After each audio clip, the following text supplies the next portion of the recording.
Praise Jesus Church. Namshukuru Mungu wa madhabahu hii. She says she thanks the God of this altar. Nilikuja hapa nilikuwa na shida, napata hali kama nachanganyikiwa. She came here with ulikuwa kama unachanganyikiwa.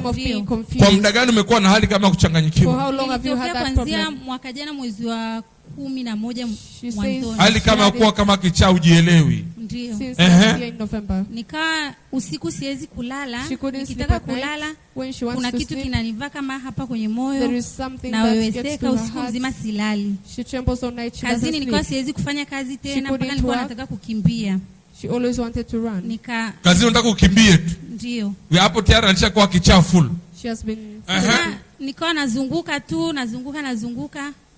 Mama yangu mdogo ndo akanileta. Akakuleta hapa. Kwa Mungu wa moto lao. Ndio, kiboko wa viboko. Baba na kusujudu wewe. Wewe ni kiboko wa viboko. Hamna atakaye kuwepo, aliyekuwepo wala atakaye kuwepo, iwe hapa duniani, iwe chini baharini, iwe ni kuzimu, iwe mbinguni, hamna atakaye kuwepo kumliko Mungu aliyeziumba mbingu na nchi. Pigia Yesu makofi na vigelegele.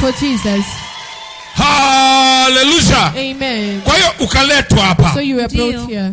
Kwa hali kama hiyo uliokuwa nayo. Having the situation you ikawaje? Nilikuwa sina utulivu, nikikaa sehemu nasikia sauti inanihubiria utakufa, usifanye chochote. Yani nilikuwa ndo nasikia hali kama hiyo. Nilivyokuja mara ya kwanza nikaondoka nyumbani, nikaja siku ya pili pia nikawa nahisi kuna vitu vimetoka kwenye mwili. She came for 7 days and she started feeling delirious. Nikaja nilikuwa nimekaa hapo kwenye kiti, ukaniita ukanipa unabii, ukaniambia ndo mwisho wa mateso yangu. Nikasema ni mwisho wa mateso yako. And the prophet said it is the end of her tribulations. Nikamwambia ni mwisho wa mateso yako. It is the end of her tribulations. Ikawaje? What happened? Namshukuru Mungu, nilipofika nyumbani nikalala mzima na mpaka leo ni mzima na kazini naweza kwenda. She says now she is healed. Mwisho wa mateso yake. It is the end of her persecution.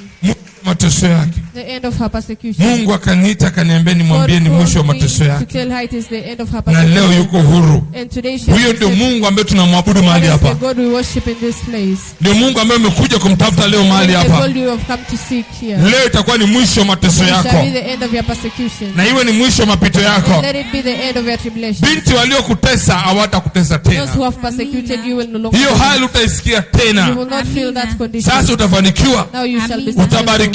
You shall be blessed. Utafanikiwa. You shall be successful. Miongoni mwa waliofanikiwa na utatajwa. Miongoni mwa watakaojenga na utatajwa. Miongoni utakuwa na mali na utatajwa. Kwa sababu sio mimi bali ni Mungu wangu atakubariki. Mpigie Yesu wangu makofi na vigelegele.